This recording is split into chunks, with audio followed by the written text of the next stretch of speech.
Hello, j'espère que vous allez bien, je vous retrouve pour une nouvelle vidéo. Je vous parle de mon bilan lecture du mois de novembre. Je suis désolée, je suis malade depuis la semaine dernière. J'ai plus trop de voix, parce que je tousse beaucoup. Donc voilà, désolée, j'espère que vous m'entendez bien quand même. La luminosité du jour n'est pas terrible, donc bon, on fait avec. Mais aujourd'hui, je suis en repos, donc j'en profite pour vous faire un petit update. Et en plus, vous voyez mon petit sapin. Il n'est pas terminé, hein, je tiens à préciser, il n'y a pas tout. Et bon bref, voilà, vous avez un petit aperçu de mon sapin.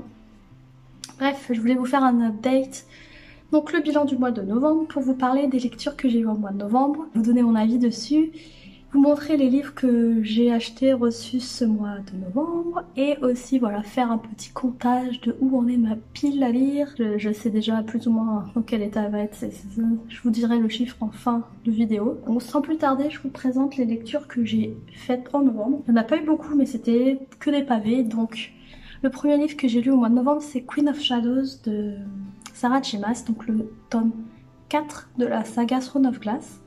Une saga que j'aime beaucoup trop et je pense que vous le savez, je vous en parle assez souvent.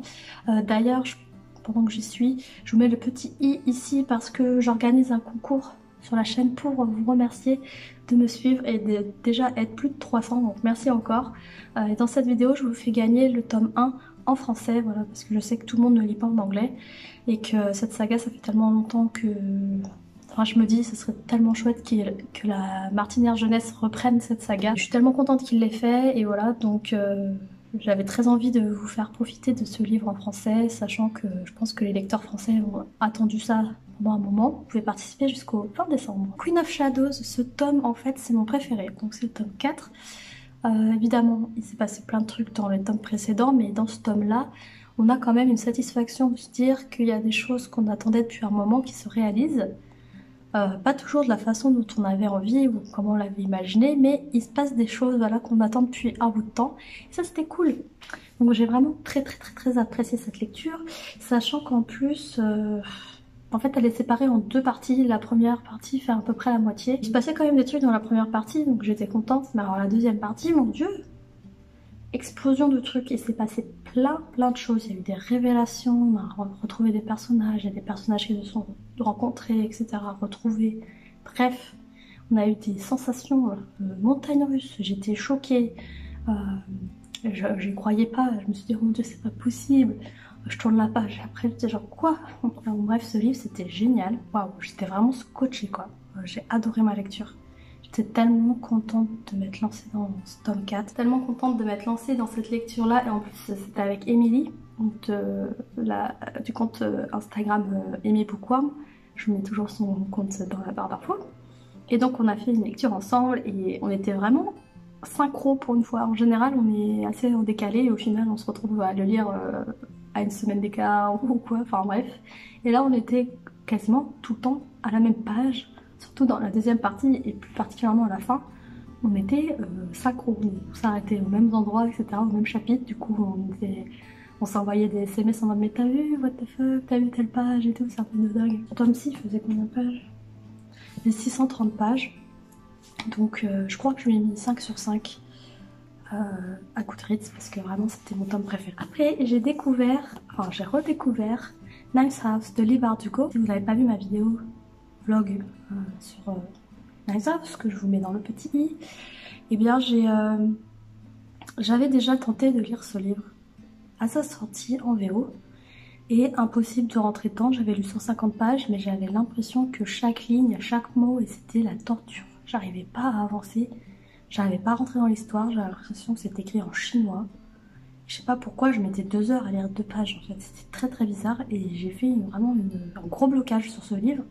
J'ai pas aimé. Avec la sortie de la 9e maison en français, donc de chez De Saxus, je me suis dit que c'était grand temps que je me relance parce que vu qu'il y avait la course hype en mode ouais, ce livre est cool et tout, je m'étais dit si je me le relis pas maintenant, je vais jamais le relire parce que je m'étais dit un jour je le relirai, c'était pas le bon moment, je le relirai un jour.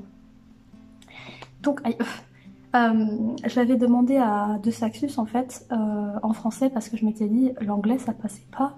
J'avais l'impression de lire du chinois pour vous dire, donc c'était très bizarre. Donc je me suis dit peut-être qu'en français, j'en rentrerai plus facilement dans l'histoire et j'apprécierai peut-être plus ma lecture en fait. Et le problème c'est que mon livre s'est perdu entre Caen et Toulouse et j'ai jamais reçu le livre en fait, donc ça m'a pas empêché quand même de me relancer puisque Émilie, toujours Émilie Bookworm, l'a lu. Et donc elle m'a trop donné envie de m'y remettre parce qu'en fait elle comprenait pas pourquoi j'avais pas accroché. Elle disait mais c'est génial, je comprends pas ce que t'as pas aimé en fait. Et je disais bah, je sais pas, si j'ai pas compris, je sais pas ce qui s'est passé avec ce livre, mais ça n'a pas marché. Et d'ailleurs ça a été un de mes flops de l'année 2019, c'est pour vous dire que je me relance dans Nice House et là ça coule tout seul. Je lis les trucs, j'étais tellement à fond dedans, je m'étais trouvé une playlist parfaite pour aller avec cette lecture. Genre vraiment trop cool, mais à aucun moment je me suis ennuyée. Il y en a qui trouvent que le début est assez long, et au final, moi je trouve ça intéressant, ça m'a pas perturbée. On fait la connaissance d'Alex, qui est une jeune femme qui rentre dans sa première année à Yale, l'université de Yale. Et elle fait partie de la 9e maison, donc le nom du livre. Tout simplement parce que la 9e maison, c'est une espèce de groupe qui est en charge de surveiller les 8 autres maisons qui sont des sociétés secrètes qui sont sur Yale, qui sont à Yale. Et donc ces sociétés secrètes, il y a des étudiants qui font partie de ces sociétés secrètes et qui utilisent la magie noire en fait pour arriver plus ou moins à leur fin. Et chaque maison a sa spécialité en fait. Il y en a qui vont faire de la magie, il y en a qui vont faire de la nécromancie, il y en a qui vont lire dans les organes, le futur, etc. Donc chacun a un peu sa spécialité. Et la 9e maison est en charge de surveiller que tout se passe bien, qu'il n'y ait pas de problème. C'est très encadré en fait, ces sociétés-là, elles ont comme un calendrier à respecter, des dates, des protocoles à respecter, etc. Et c'est régi par la 9e maison. Alex arrive donc dans cette 9e maison tout simplement parce qu'elle a un don, elle peut voir les fantômes. En fait c'est pour ça qu'elle est embauchée, sauf qu'elle a pas fini le lycée, elle a eu une vie assez chaotique parce qu'en fait elle voit des fantômes depuis très très jeune et du coup c'est assez compliqué. Et elle a aussi été la seule survivante d'un massacre et que depuis c'est pas facile pour elle. Son mentor c'est Darlington, qui est en 4e année je crois à Yale et qui a fait la même chose qu'elle en fait quand il est arrivé à l'université. Il était apprenti on va dire et il a été tutoré par un mentor qui lui a tout expliqué, etc. Et là aujourd'hui c'est à lui de le faire et voilà, il lui explique un peu comment ça fonctionne parce qu'elle ne connaît rien. Il y a une partie de l'histoire qui se passe en septembre à la rentrée scolaire, il y a une partie qui se passe pendant l'hiver, je crois qu'il y a une partie qui se passe pendant le printemps. Voilà, il y a des sauts dans le temps comme ça. Et du coup c'est pas toujours évident de se retrouver dans telle ou telle période, il faut se rappeler qu'est-ce qui s'est passé avant, etc. Et chaque chapitre c'est une période différente, surtout au début, après c'est un peu moins fractionné comme ça. Donc voilà, il faut quand même s'accrocher et je comprends pourquoi voilà, j'ai eu un peu plus de mal dans la première lecture et certaines personnes je pense se reconnaîtront quand je dis ça que c'était pas évident au niveau de la temporalité. Ça fait grandir le suspense parce qu'il y a une jeune femme qui est retrouvée morte et donc Alex va enquêter sur ce meurtre en fait parce que elle pense qu'il pourrait y avoir un lien avec une des sociétés. J'ai beaucoup aimé et au final c'est un coup de cœur. Donc je suis absolument choquée puisque c'était mon flop de 2019 et c'est mon coup de cœur de 2020. Donc j'ai pas d'explication. Et je suis choquée parce que je me dis que les livres que je n'ai pas aimés sont en fait peut-être des coups de cœur que j'ai pas découvert au bon moment. Tout simplement. Et là celui-ci je suis vraiment trop contente de m'être relancée dedans parce que j'étais vraiment passée à côté du truc et c'était génial. Le monde magique était génial, l'intrigue autour du meurtre c'était hyper intéressant. Le personnage d'Alex je l'ai trouvé incroyable. Son évolution du début à la fin est géniale. Son passé est hyper intriguant.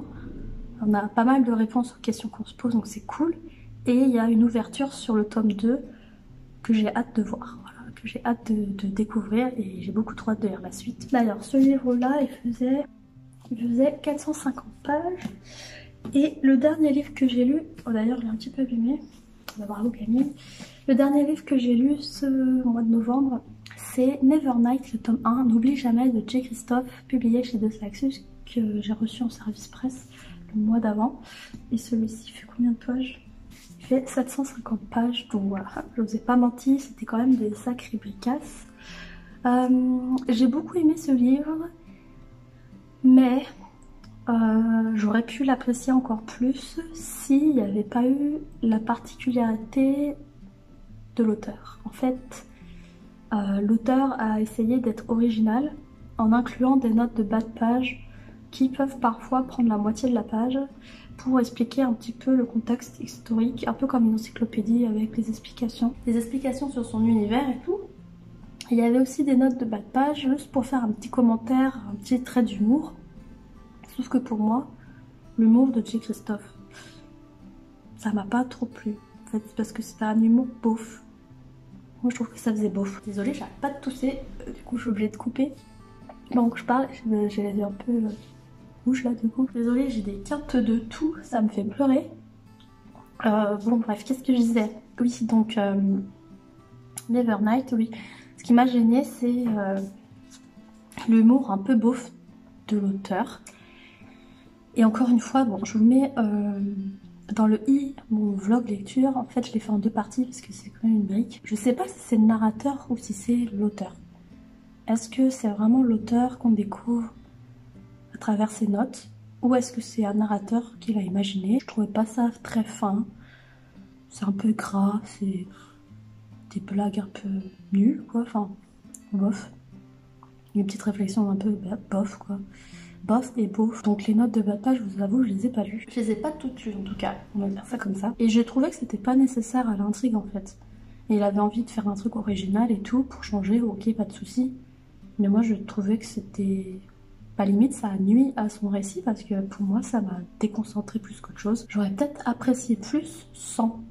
Et j'aurais peut-être eu un coup de cœur s'il n'y avait pas eu ces commentaires un peu chelous là. Enfin bon bref, on fait la connaissance de Mia, qui est au début une jeune fille qui a tout perdu puisque son père a tenté d'assassiner le dirigeant de la République dans laquelle ils vivent. Et ça a raté. Donc cette rébellion-là, ça a nuit toute sa famille. Donc lui est mort, toute sa famille est morte. Et en fait Mia a survécu.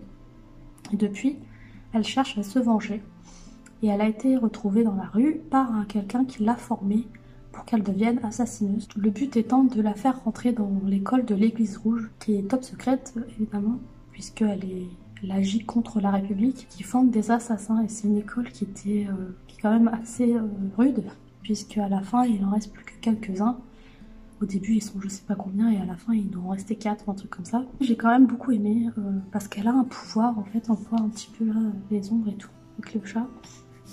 Elle a le pouvoir d'utiliser les ombres et les ténèbres. Donc en fait elle se cache dans les ombres, elle devient invisible, elle peut les utiliser à sa faveur, enfin elle fait ce qu'elle veut avec. Et elle a un compagnon, donc c'est un chat qui va absorber ses peurs. Donc elle est sans peur. Et du coup ça lui fait prendre des décisions qui sont un petit peu... comment dire, pas raisonnable parce que ouais, tout simplement elle ne connaît pas la peur. J'ai beaucoup aimé tout ce qu'il y a autour de cet univers, que ce soit l'histoire, la République, tout ce qu'il y a autour de ça. C'était bien détaillé, comme je vous dis, il y a des notes de bas de page à rallonge pour vous expliquer des trucs qui se sont passés il y a des siècles. Donc voilà, c'est pas toujours en lien avec vraiment l'histoire que vous êtes en train de lire, mais l'histoire avec un grand H, donc c'était quand même bien développé, ça c'est sûr, on va pas retirer ça à J. Christophe. Il a créé un univers qui tient debout et vraiment avec toute une histoire, comme je dis, avec un grand H, donc il y a toute la mythologie, le folklore, etc. Ça est devenu de plus en plus intéressant dès qu'elle arrive dans cette école, celle qu'on nous annonce dans le résumé quand même. J'ai l'impression d'avoir parlé pendant longtemps, en fait là ça me marque que j'ai parlé pendant 26 minutes, mais j'ai beaucoup toussé, donc je sais pas combien j'ai vraiment parlé. Sinon là je vous montre les livres que j'ai achetés / reçu / gagné au mois de novembre et je suis trop contente parce que au final j'ai acheté que ce livre là. Ah non, enfin oui, bref, je vais arrondir les angles parce que j'avais dit que j'achetais un livre tous les 5 livres lus, donc j'ai acheté Queen of Shadows, voilà, et donc du coup maintenant il faut que j'en lise 5 avant mon prochain achat. Mais j'ai reçu les 2 parutions de Saxius, donc Le Royaume Assassiné d'Alexandra Christo et The Bone Season de Samantha Shannon, donc le tome 1. Ça je crois que c'est un one shot et ça c'est un tome 1. Donc je vais découvrir très prochainement, au mois de décembre probablement. J'ai aussi reçu The Betrayals, donc je vous mets de toute façon dans le i mon book haul pour avoir plus de détails parce que là je vais pas vous en parler, mais je mets tout dans le i. C'était un Waterstone et du coup je l'avais précommandé au mois de mai mais je l'ai reçu qu'au mois de novembre. Et j'ai aussi gagné un concours et j'ai choisi de prendre Crescent City. En fait, j'ai gagné le concours de Velvet Chapter, donc je vous mets sa chaîne YouTube en barre d'infos. Vous pouvez choisir le livre que je voulais en dessous de 20 € et j'ai craqué pour celui-ci qui est d'ailleurs ma lecture en cours et je vous en parle très vite puisque vous retrouverez un vlog dimanche où je vous en parle. Donc voilà pour mes achats slash réceptions. Donc j'ai acheté, reçu, gagné. Alors regardons. Toujours plus de livres. 1, 2, 3, 4, 5. 5 et j'ai lu 3 livres au mois de novembre. Donc 5 moins 3 égale 2. Donc ma pile à lire a gagné plus de livres. Voilà, donc le mois dernier on était à 84 livres et là on est à 86 livres. Yeah. Sachant qu'en plus là en décembre, dans quelques jours c'est mon anniversaire. Et il y a Noël et j'ai déjà commandé, enfin j'ai déjà 2 livres que je vais avoir à Noël et au anniversaire par mon petit frère. Je pense que ma pile à lire va augmenter et quand j'aurai lu mes 5 livres, je vais en acheter un. Je pense déjà savoir lequel ce sera. Voilà, c'est tout pour moi. J'espère que cette vidéo vous aura plu. Désolée si j'ai l'air fatiguée, rouge, les yeux qui piquent et qui pleurent.